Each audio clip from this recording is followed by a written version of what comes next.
Gracias, amado y bendito Dios. Amén. Pueden tomar sus lugares, hermanos.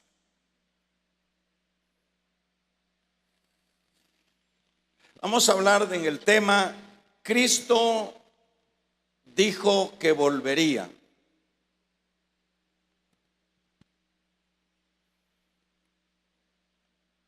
Dentro del ministerio que desarrolló el Señor,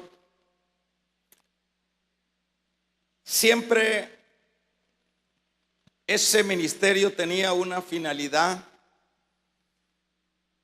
lo cual era rescatar a los hombres que estaban perdidos sin esperanza. Cuando el Señor está llegando ya al final de su ministerio, es acá donde le dice a los discípulos, aquellos que lo habían acompañado por un periodo de 3 años y meses, le dice que no se deben de turbar sus corazones. Y la razón por la cual le dice que no se debe de turbar sus corazones es porque, de hecho, al saber ellos que él iba a morir y que se iba a ir y los iba a dejar solos, había suficiente motivo para turbarse, para afligirse, para entrar en una condición de hasta de desánimo. Y es esa la razón por la cual el Señor en este versículo número 1 del 14 de Juan les dice que no se turbe vuestros corazones y que ellos deben de creer a la palabra que Él les ha venido diciendo por todo este periodo de su ministerio. No se turbe vuestros corazones, dice, porque a la verdad dice el Señor que si Él se va o Él en ese ir, Él va a preparar moradas allá en el cielo para con nosotros. Y si me fuere, dice, y preparar el lugar, vendré otra vez y os tomaré a mí mismo, para que donde estoy, vosotros también estéis. Esto, hermanos, llegaba, como diríamos, como la palabra que necesitaban escuchar aquellos que estaban turbados, aquellos que estaban tristes. Es la palabra de que Él no los dejaría, sino que se iba, pero luego volvería para tomarlos a sí mismo. Esto no es otra cosa, sino que es la esperanza, por supuesto, de la iglesia. Es el fundamento que el Señor nos dejó como la esperanza de su regreso. En este caso, hermanos, el tiempo ha pasado y hemos estado viendo y hemos estado siempre predicando y hemos estado anhelando siempre ese regreso de Cristo.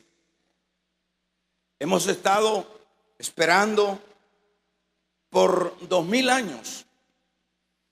Y siempre la iglesia ha estado a la expectativa, siempre la iglesia ha estado con esa tremenda esperanza, y no es para menos, porque lo que dice el Señor acá es que cuando Él vuelva, nos tomará a sí mismo, para que donde Él está, también nosotros estemos.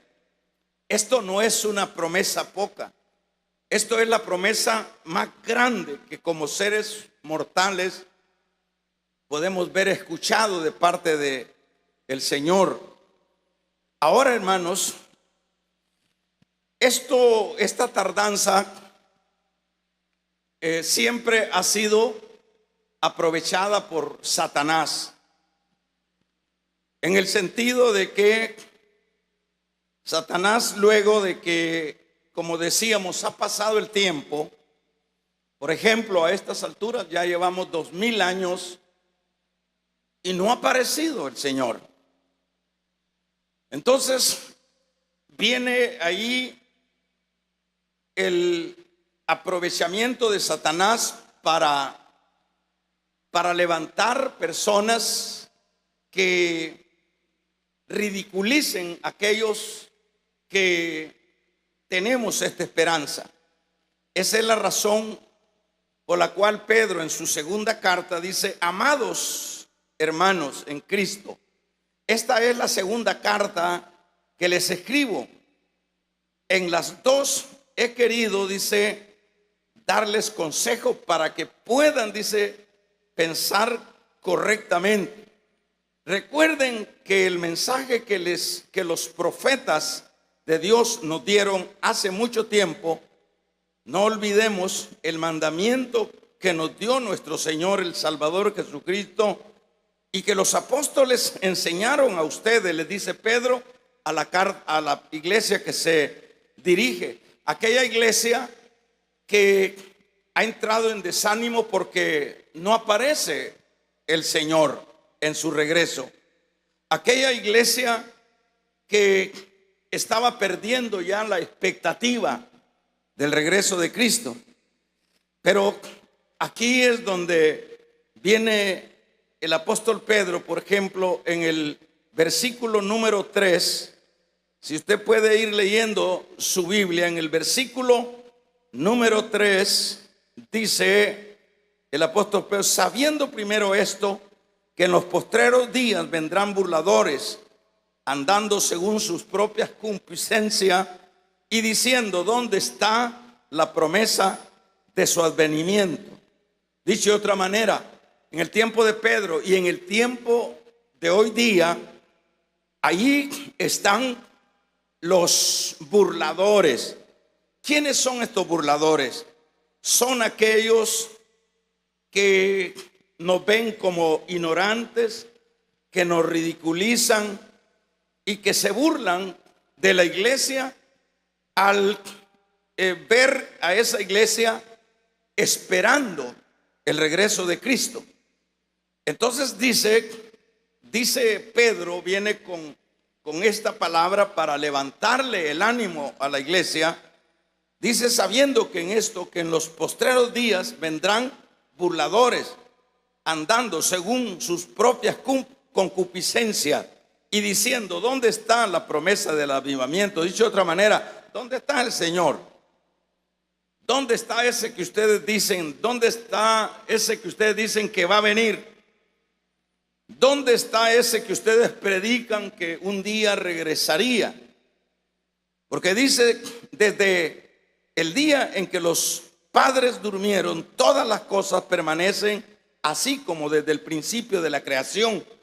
O sea, estos son los argumentos de los burladores. Dicen: eso ya tiempos, eso yo lo vengo escuchando desde siglos atrás, dicen, de generaciones, ¿verdad? Y dice Pedro: estos ignoran, dice, voluntariamente, que en los tiempos antiguos fueron hechos los cielos por la palabra de Dios, y también la tierra, que proviene del agua, por la cual subsiste, por lo cual el mundo de ese entonces pereció, anegado en agua. Pero los cielos y la tierra que existen ahora están reservados por la misma palabra, guardados para el juego del día del juicio y de la perdición de los hombres impíos. Mas ahora, amados, sigue consolando Pedro, no ignoréis esto, que para el Señor un día es como 1000 años, y 1000 años como un día. El Señor no retardará su promesa, según algunos la tiene por tardanza, sino que Él es paciente para con nosotros, no queriendo que ninguno perezca, sino que todos procedan al arrepentimiento. Pero el día del Señor vendrá como ladrón en la noche, ¿verdad?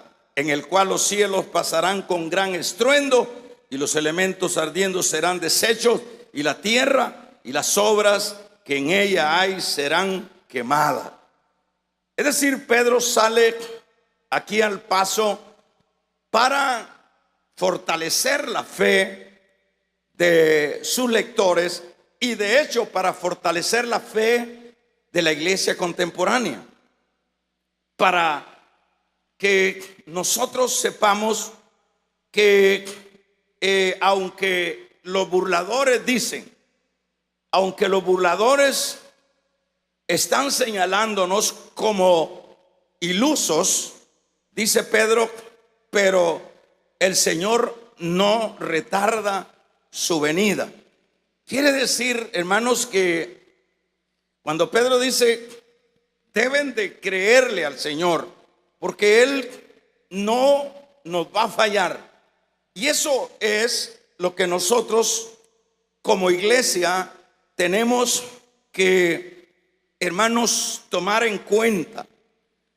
Nosotros tenemos que estar conscientes de que si el Señor dice en Juan capítulo 14 que Él se iba, pero que regresaría a esta tierra, y regresaría no de vacaciones, sino que regresaría para tomarnos, para que donde Él estuviese, también nosotros estuviésemos. Entonces quiere decir, hermanos, que si ya lo dijo el Señor, ¿verdad?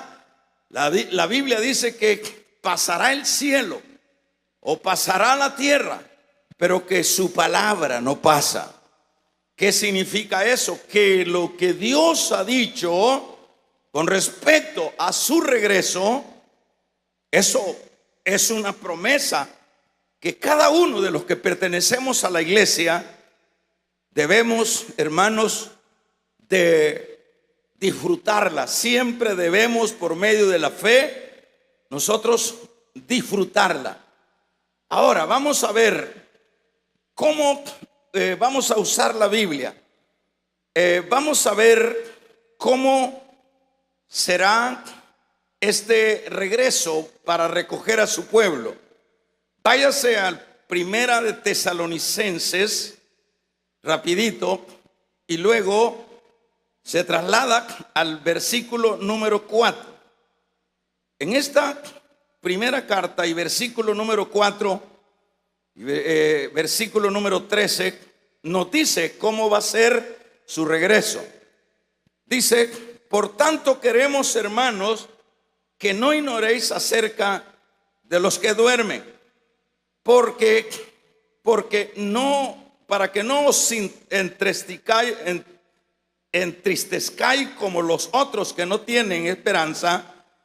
Porque si creemos que Jesús murió y resucitó, también traerá Dios con Jesús a los que durmieron en él.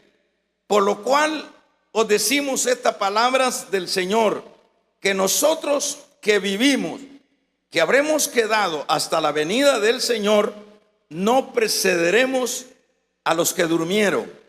Porque el Señor mismo, con voz de mando y con voz de arcángel y con trompeta de Dios, descenderá del cielo, y los muertos en Cristo resucitarán primero, y luego dice el verso 17, nosotros los que vivimos, los que hayamos quedado, seremos arrebatados juntamente con ellos en las nubes del cielo para estar con el Señor en el aire, y así estaremos para siempre con el Señor. ¿Cuántos damos un aplauso al Señor? Gloria a Cristo. ¿Qué es esto, hermanos? ¿Qué nos dice todo esto? ¿Qué nos dice todo esto? Lo que nos dice acá el apóstol Pablo en esta epístola de Primera de Tesalonicense es, vamos a ver, cómo va a ser el primer momento cuando Cristo volverá a la tierra. Mire qué interesante. el primer momento cuando Cristo volverá a la tierra. Va a ser en este sentido. Dice que los que han muerto, mire qué importante es estar en Cristo. Mire qué importante es vivir para Dios. Porque dice que los que han dormido, que se refiere a los que han muerto, dice de otra manera, los creyentes. Dice que Él vendrá con voz de mando y con trompeta de Dios, descenderá del cielo, y los muertos, es decir, los cristianos que durmieron, estos, dice, serán resucitados. Tremendo esto. Quiere decir que en Dios no se pierde, ¿verdad, hermanos? Quiere decir que el evangelio es el mejor regalo que Dios nos haya concedido. Entonces acá estoy tratando de manifestar cómo es ese regreso en primera instancia. Porque acuérdese que su segunda venida está, oiga bien esto, está su segunda venida entre dos manifestaciones. La segunda venida está entre dos periodos, entre los 7 años de lo que es la gran tribulación. Por ejemplo, si hablamos de su regreso en su primera venida, como dice Tesalonicenses, fíjese bien, la que va a tener esta primera experiencia es la iglesia, y en particular los que durmieron. Estos que durmieron serán, dice, resucitados. A estos el Señor les traerá su espíritu, su alma, y se juntará con su cuerpo, y desde ese momento serán cuerpos glorificados. Ese es en el primer momento que el Señor viene a esta tierra. Y luego dice Pablo, y nosotros que estemos vivos, dice, seremos transformados. Seremos transformados, ¿para qué? Dice el apóstol Pablo.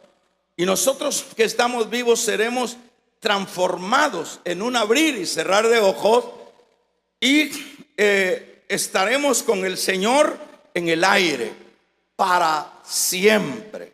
Es decir, que en esto no hay ninguna pérdida. Esta es la manifestación del regreso. Ese regreso, hermanos, inicial, está por darse. Está por regresar el Señor. El Señor dejó muchas señales como muestra de que Él regresaría. Y nosotros estamos experimentando muchas señales en el mundo entero.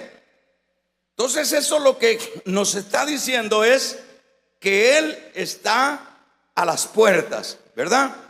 Vamos a ver en esa segunda venida, en la siguiente manifestación, dice que Él vendrá, dice, como un relámpago. En este caso, es decir, ya la iglesia ha sido raptada, ya la iglesia ha sido levantada, ¿verdad?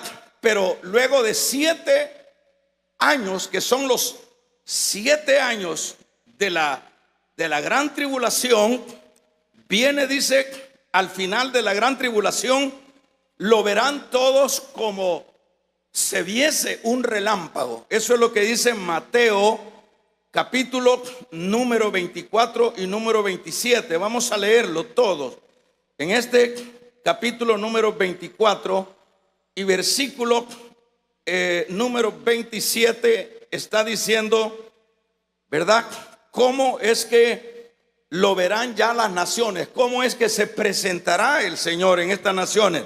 Porque como un relámpago, dice el verso 27, que sale del oriente y se muestra hasta el occidente, así será también la venida del Hijo del Hombre, ¿verdad? Así será. Ya en este caso, ya es un trato con Israel. La iglesia ya tiene 7 años de haber sido levantada de esta tierra. ¿Cuántos damos gloria a Dios? ¿Verdad? Porque ya en este caso es el trato con Israel.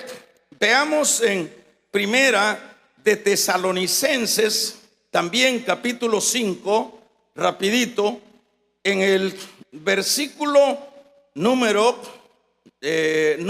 2, nos dice en este capítulo 5 y verso 2, interesante, hermanos, porque vosotros sabéis perfectamente que el día del Señor vendrá.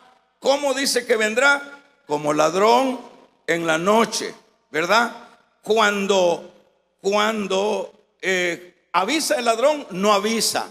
Entonces quiere decir que la venida del Señor primeramente va a ser en secreto, pero luego se va a manifestar al mundo, a los israelitas. Y en este caso dice, porque vosotros sabéis perfectamente que el día del Señor vendrá así como ladrón en la noche.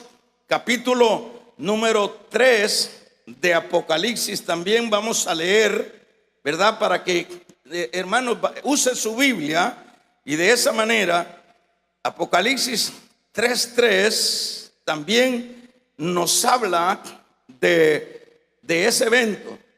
Dice, en este caso, siempre el creyente debe de estar, hermanos, alerta. El creyente debe de estar preparado, ¿verdad?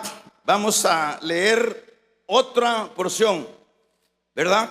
Vamos a leer, aparte de Apocalipsis, vamos a leer, dice Apocalipsis 6:15, he aquí yo vengo como ladrón, bienaventurado el que vela, ¿verdad? Y el que guarda sus ropas para que no ande desnudo. Y vean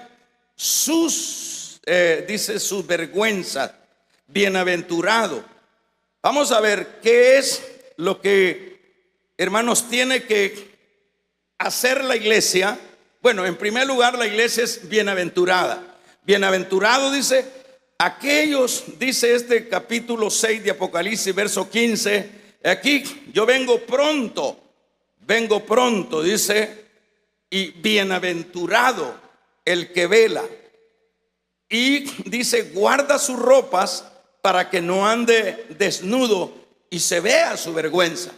¿Cuál es la responsabilidad de la iglesia en este caso? La responsabilidad de la iglesia es estar velando. La responsabilidad de la iglesia es estar pendiente. La responsabilidad de la iglesia es, hermanas y hermanos, es siempre estar a la expectativa, porque el que dijo me voy, pero voy a regresar, eso no lo dijo un hombre, eso lo dijo Dios. Y cuando Dios ha dado su palabra, lo menos que podemos hacer nosotros como mortales es, hermanos, creer. Nosotros tenemos que creer. Entonces, cuáles son las, diríamos, las obligaciones o las actitudes que la iglesia debe de estar desarrollando mientras todavía el Señor no ha regresado? Bueno, lo que tiene que estar haciendo es velando. Velando significa estar a la expectativa.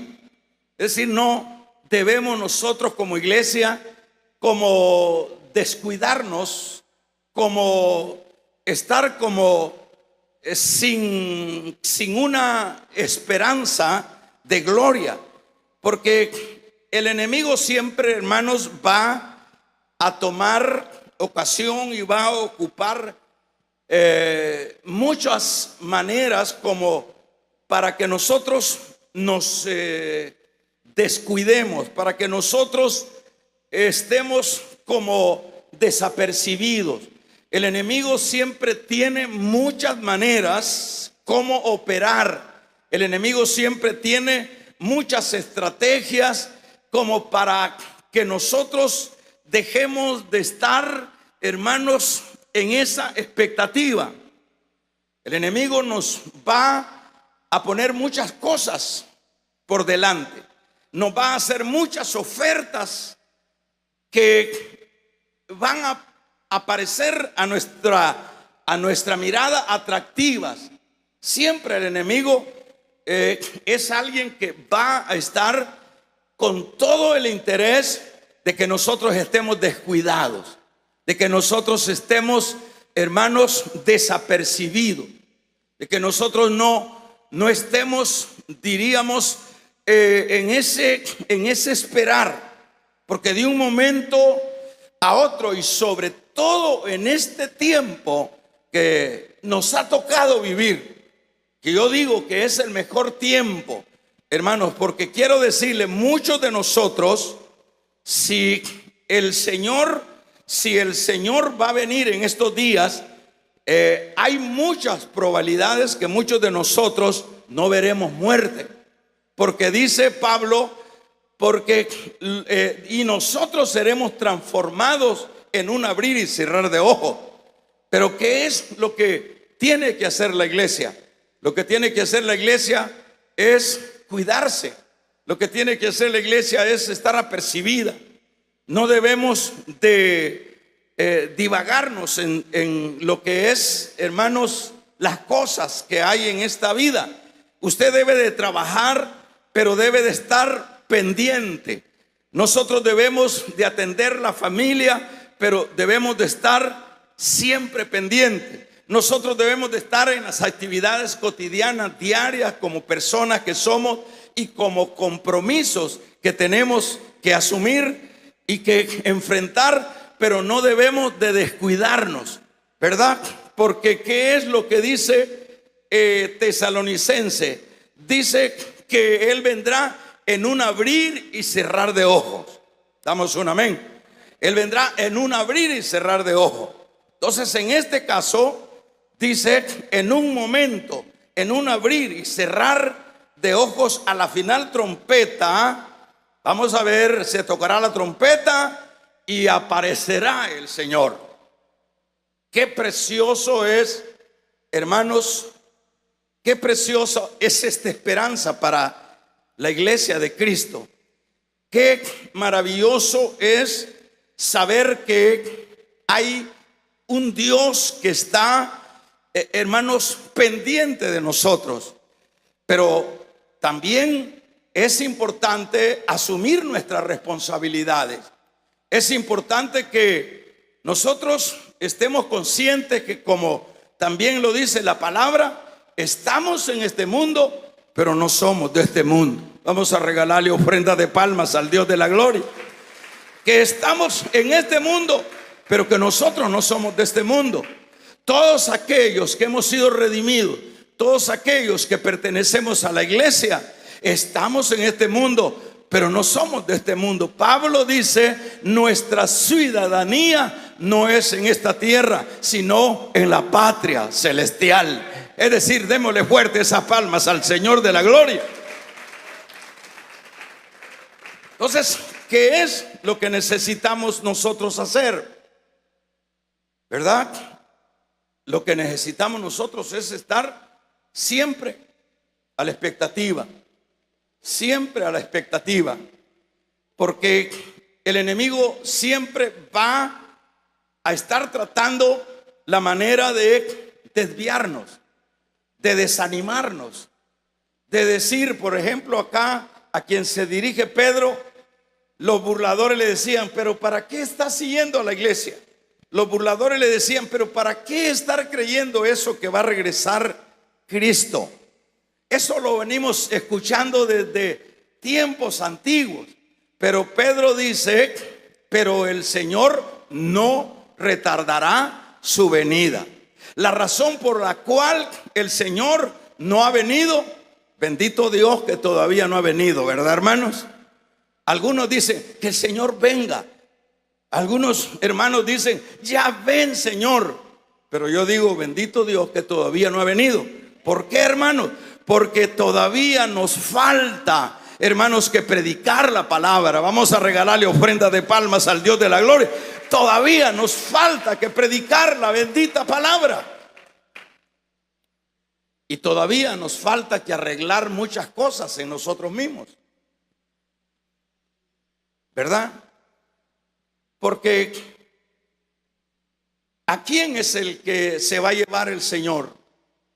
¿Quién es el que va a tener ese privilegio de irse con el Señor?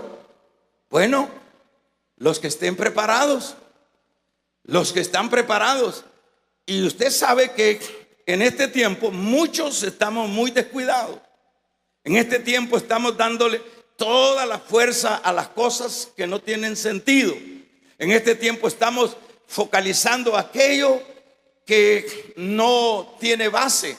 En este tiempo estamos muy aplicados a lo perecedero. Lo que leíamos de Pedro es que todo esto pasará. Lo que leíamos de Pedro es que los elementos arderán, pero que Él no retarda su regreso y no retarda para que haya todavía arrepentimiento. Entonces es una bendición que todavía, hermanos, nosotros no hemos experimentado el regreso de Cristo, en el sentido de que cuántos parientes tenemos nosotros todavía, cuántas gentes tenemos en nuestro entorno que no conocen al Señor, cuántos seres queridos que no, hermanos, no han querido abrir el corazón al Señor. Yo si pregunto, que levanten la mano los que tenemos acá, seres queridos que no han abierto el corazón al Señor. Todos nosotros, yo la levanto. Yo tengo muchos seres queridos que no han abierto el corazón al Señor. Amén, hermano. Entonces no han abierto el corazón. ¿Y qué es lo que sucede con esas personas que nosotros amamos y que se van a morir en un momento menos pensado? ¿Qué es lo que sucede? Generalmente la gente allá afuera lo que dice es, se fueron con Dios. Lo que dicen es, se fue a descansar. Lo que dicen es, ya dejó de sufrir y está en el mejor lugar. Mentira de la religión. El que muere sin Cristo se va sin esperanza. Vamos a regalarle ofrenda de palmas al Dios de la gloria. El que muere sin Cristo se va sin esperanza, ¿verdad? Por ejemplo, si alguno de los que estamos acá reunidos no tiene a Cristo en su corazón, de aquí han salido personas, hermano, tristemente. De aquí han salido personas que un día después ya hemos estado en su entierro. ¿Estaban preparados? Había que preguntar, ¿estaban preparados esas personas? ¿Verdad? De un momento a otro se apaga la vida. Entonces nosotros, como teniendo la luz de Cristo y la esperanza de su regreso, ¿qué es lo que nosotros tenemos? Tenemos ese espacio de seguir orando, de seguir clamando, de seguir pidiendo. La Biblia dice que el que pide recibe. La Biblia dice que el que toca se le abre. La Biblia dice, hermanos, que el que llama se le da respuesta. Es decir, tenemos esa oportunidad y nosotros no podemos ser indiferentes. Entonces, en ese sentido es que digo yo que gracias a Dios que todavía no ha venido. Entonces tenemos espacio de seguir clamando por nuestros seres queridos. ¿Quién es esa persona que usted ama y que rechaza al Señor? Y nosotros decimos, es que no quiere nada, es que es un incrédulo, es que es duro de corazón. Lo que, hermanos, es imposible para nosotros, posible es para Dios.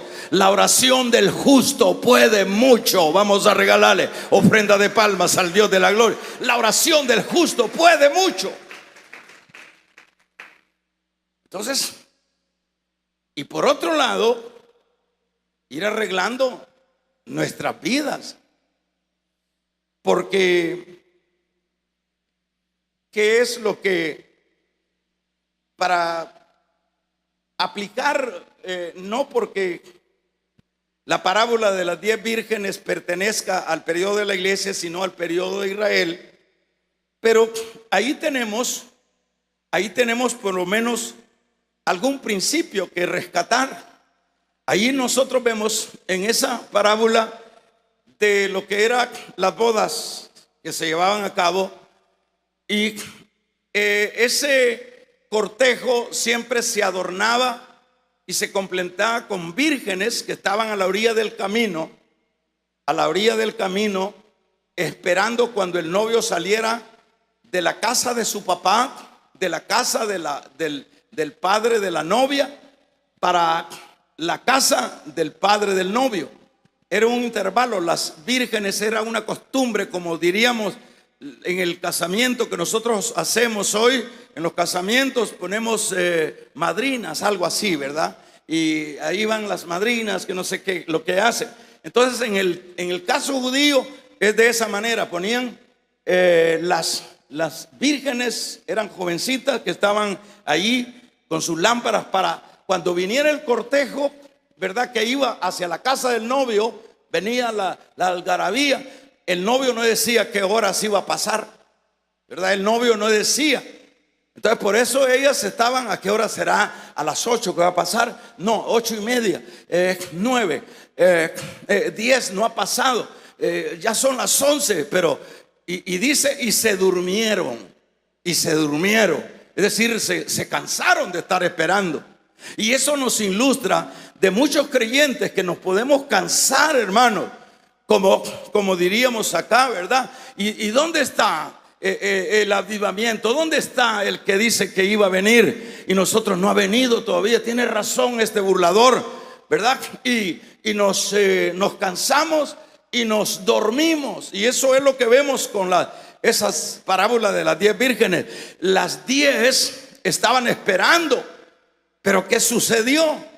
A la hora, dice, y a la medianoche pasó lo que era el cortejo, y ellas todas dormidas se despertaron alocadas y dijeron a sus lámparas. 5 de ellas estaban preparadas, las otras estaban con lámparas pero no tenían aceite. ¿Y qué fue lo que sucedió? Eso nos ilustra, hermanos, para que nosotros como iglesia debemos de estar siempre en la jugada. Vamos a regalarle ofrenda de palmas al Dios de la gloria.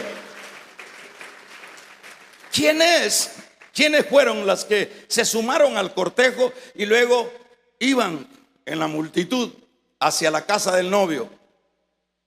Las que se durmieron, pero tenían aceite en su lámpara. Entonces, las otras,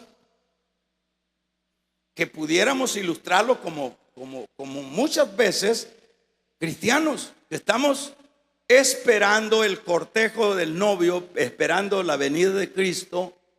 Estamos esperando, yo estoy esperando. Y ustedes, hermanos, saben que va a venir Cristo. Pregunto, levanten la mano los que saben que va a venir Cristo. Pero la otra pregunta, ¿usted lo está esperando? ¿Estamos preparados? ¿Estamos apercibidos? ¿Tenemos la lámpara? ¿Tenemos el aceite? Es que uno puede saber que va a venir, pero no ese es el punto. El punto es estar preparado. Ese es lo que en este caso funciona, ¿verdad? Entonces, si nosotros hacemos la pregunta, ¿estamos preparados? ¿Estamos preparados? ¿Será que necesitamos arreglar muchas cosas?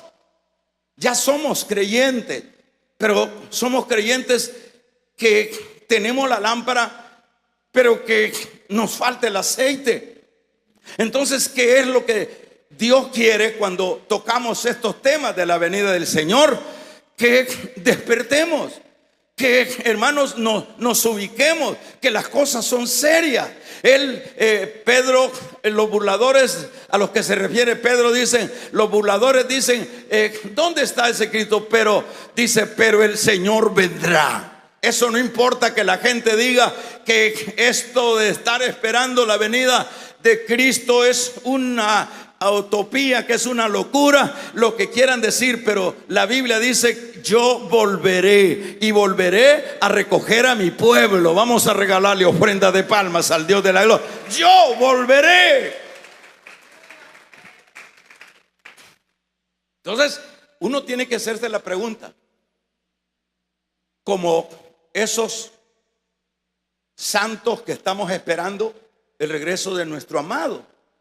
Nosotros tenemos que hacernos la pregunta, primero, ¿cuántos parientes tenemos que no conocen, que no conocen al Señor? Qué triste.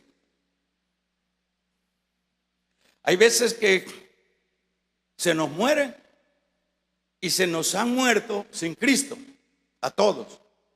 A mí me consta, a mí me ha sucedido. Pero ¿qué ha pasado? Por lo menos les hemos presentado la palabra. Por lo menos no hemos dejado de decirles que Cristo les ama, que hay un cielo para los que aman a Cristo. Es decir, cuando nosotros hacemos nuestro trabajo. Pero por otro lado, la tardanza de Cristo nos sirve a nosotros para prepararnos. ¿Cómo está nuestra vida? Nosotros escuchamos decir a los hermanos dentro de las iglesias en todas partes: bueno, ya empezaron las guerras, ya empezó la tercera guerra, ya las señales se han dado. Sí, ahí están las señales, y todos son de alguna manera señales, diríamos, hermano. Pero ¿para qué nos deja señales el Señor? ¿Por qué se tarda el Señor? Se tarda para que oremos por los que no conocen a Cristo, para que sigamos predicando la palabra, porque el que muere sin Cristo se muere sin esperanza. ¿Por qué se tarda Cristo? Para que yo y usted nos preparemos, para que nosotros velemos, para que nosotros nos autoexaminemos si tenemos aceite en nuestra lámpara. Si nosotros estamos, le voy a explicar qué significaría tener aceite en nuestra lámpara. Significaría mi pasión por las cosas de Dios, aparte de que es el Espíritu Santo, pero también la pasión por las cosas de Dios. Aceite pudiera derivarse, hermanos, interés por las cosas de Dios. Dedicado a las cosas de Dios, sin perder ni un momento de estar en la conexión con Dios. Eso significaría estar preparado. Pero ¿qué es lo que sucede dentro de la iglesia? No de solo nosotros, sino en todos lados. ¿Qué es lo que sucede? Lo que sucede, hermanos, es que sí sabemos que Cristo va a venir, pero no nos preparamos. No nos preparamos. Es decir, estamos dejando pasar el tiempo. Y es más, muchos cristianos que ya están dentro del plan de la gracia, ya venimos a Cristo y nos hemos descuidado. Y nos hemos descuidado tanto que andamos mal, que estamos caminando mal. Dicho de otra manera, estamos caminando en el pecado. ¿Y qué cree usted, hermano? ¿Y qué creemos nosotros que dice la Biblia? Dios no puede ser burlado. Vamos a regalarle ofrenda de palmas al Dios de la gloria. ¿Cuántos dentro de las iglesias? En las iglesias se oye decir: mire, el hermano aquel le quitó la mujer al otro, la mujer aquella se fue con el otro hermano, y se cambian de iglesia y así andan de iglesia en iglesia y haciendo, hermanos, dejan unas estelas de malos testimonios, a tal grado que los inconversos dicen: ¿esos son cristianos? Dice: sí son, pero son cristianos descuidados. Son cristianos que no se preocupan, que no están conscientes que en el momento menos pensado sonará la trompeta. Los muertos en Cristo resucitarán y nosotros que estemos vivos seremos transformados en un abrir y cerrar de ojos.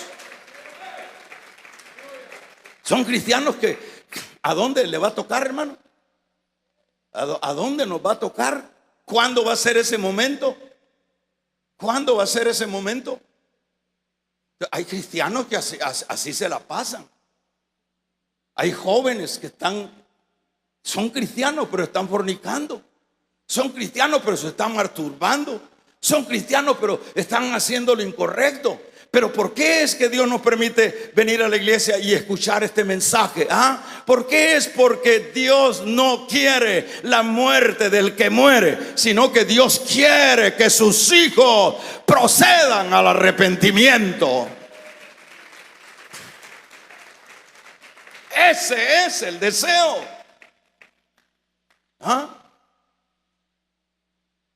Cristianos descuidados.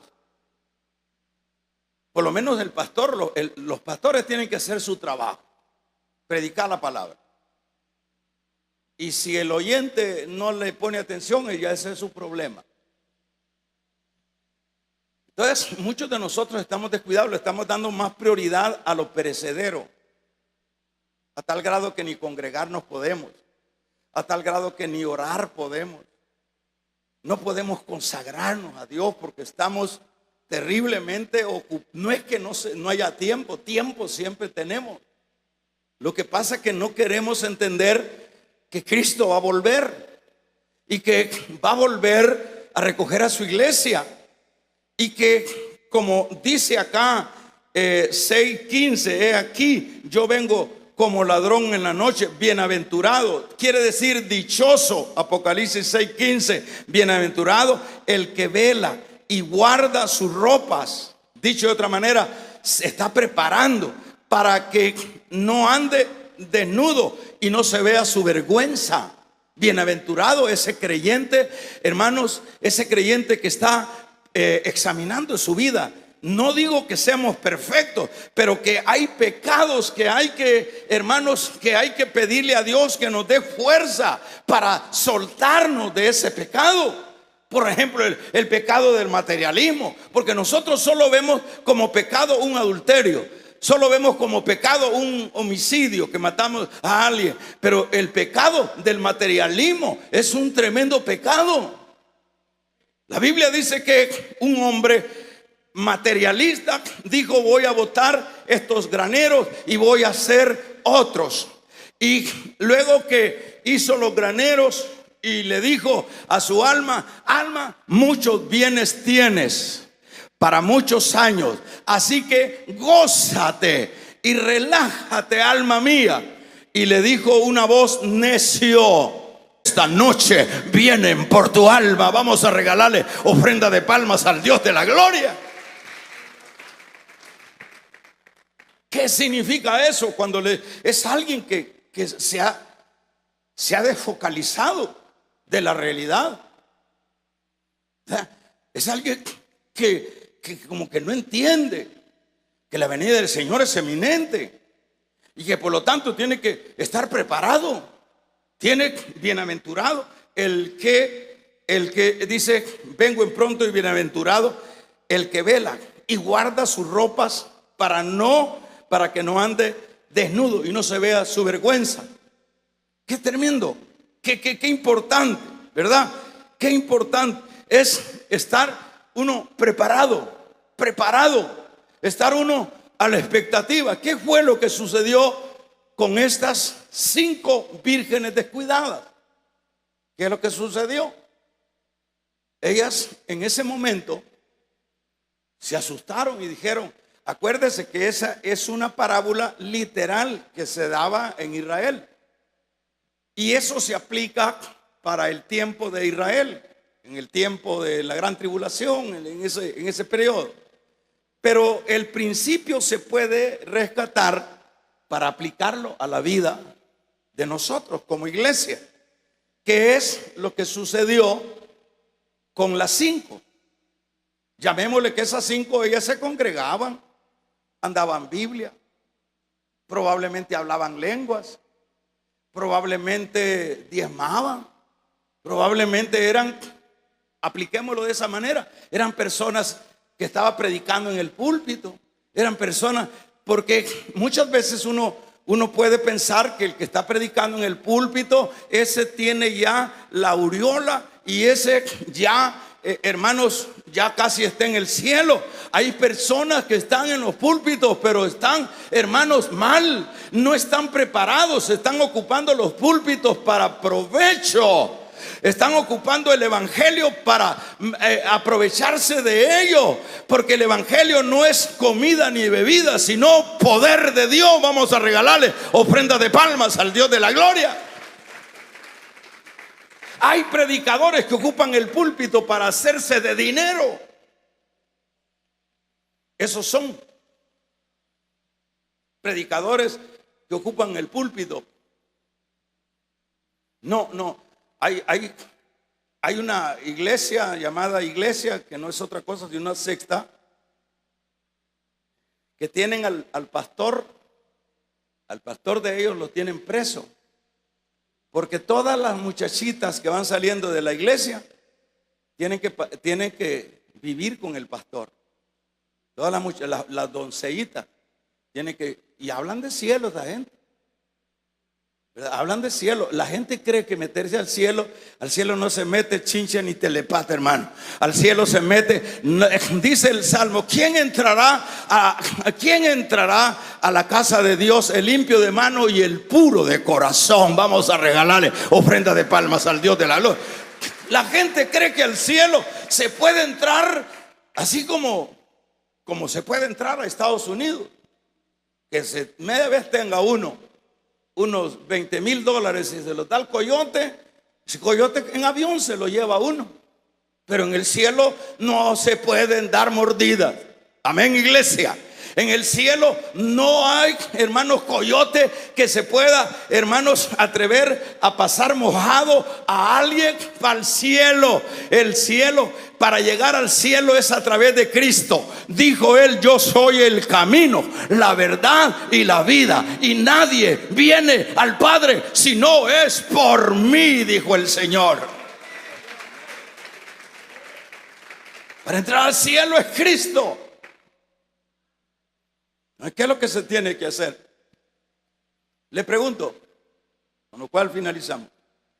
Si viniera Cristo hoy, ¿cómo está su vida? ¿Está bien? No digo perfecto, pero está bien. ¿Tiene algún su amorcito ahí, como que no lo sabe la otra? ¿Tiene algo por así? Y viene a la iglesia y hasta sirve, hasta servimos, hasta predicamos. Nos ponemos la corbatita. ¿Cómo está su vida? Esa es la gran pregunta. Levanten la mano los que estamos esperando al Señor.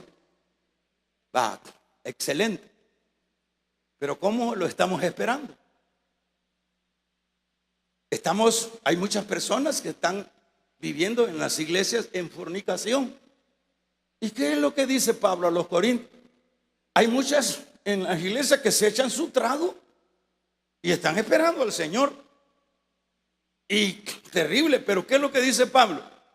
Que dice, no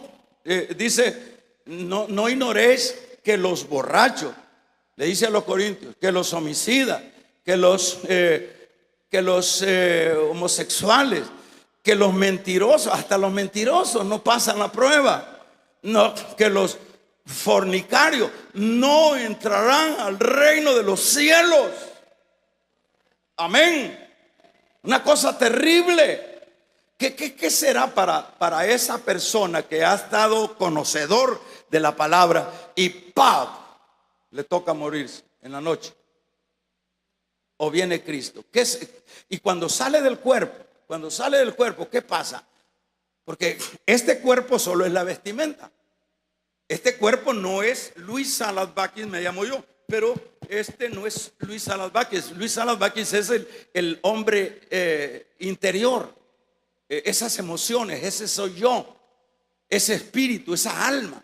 Cuando la persona muere, sale la persona verdadera. El estuchito se queda. Hay que irlo a enterrar por ahí para, si es cristiano, mientras viene Cristo y lo resucita, le pone una vez más el alma y el espíritu. Pero ¿qué pasa? ¿Cuál es la experiencia que tienen varios cuando ¡pam! Tremendo. No me crea esto, pero digámoslo.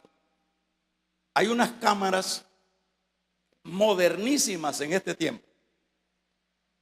Yo lo he leído, no lo puedo confirmar que sea cierto, pero esas cámaras han enfocado a personas cuando se matan en una moto. Y yo le he visto la sombra que dice que se ve el cuerpo hecho pedazo y una sombra que sale del cuerpo y se queda así estacionada la sombra. Wow. Y eso no es lo que dice Lucas 16. Pues. Murió Lázaro y fue llevado por los ángeles al seno de Abraham, y murió el rico. El cuerpo quedó ahí y el alma se fue para allá.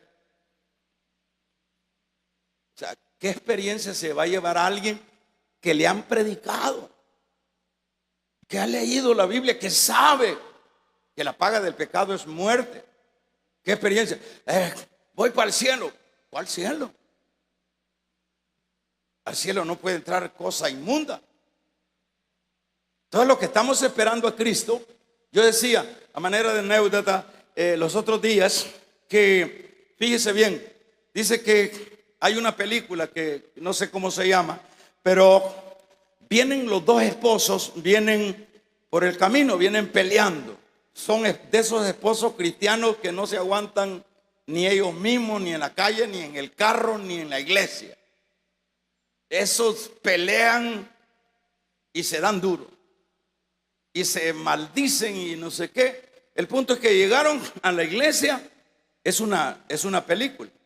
Llegaron a la iglesia y ya como cuando llega a la iglesia ya uno hasta deja, ya camina diferente, ¿verdad? Ya la boquita la hace chiquita. Ya cuando entra a la iglesia ya uno Dios le bendiga, ¿verdad? Ya uno ya finge, pues. Ya Dios le bendiga, hermanito. Yo le amo, hermano. Entonces ya sí llegaron ellos a la iglesia y ya se sentaron. En ese momento, ¡pum!, el rapto. Se fue un montón de gente y quedaron ellos ahí. Y se ve en la película que se agarra el hombre la cabeza y se tira al piso y se pone a llorar, y la mujer hace lo mismo y le dice: por tu culpa me quedé, por tu culpa me quedé. Cristo vino y por tu culpa me quedé. Vamos a regalarle ofrenda de palmas al Dios de la gloria. O sea, buscando culpables. Si la mujer no quiere consagrarse, conságrese usted, hermano, porque la salvación no es hereditario. ¿Verdad que sí, hermano? Si la mujercita es impillita, ore por ella, pero usted no siga eso. O si el hombrecito le cuesta venir a la iglesia, si el hombrecito ahí anda viendo mujeres aún teniéndola usted tan bonita, pues usted es bonita. Usted no puede conseguir una mujer tan bonita como usted. Mire cómo estamos todos arruinados y todavía ella no quiere. Vamos a regalarle ofrenda de palmas al Dios de la gloria, hermano. Siga usted. No se congregue el hombrecito aragán o el hombrecito muy materialista. Congréguese usted. Porque en el momento del rapto van a haber sorpresas. Cierre sus ojos.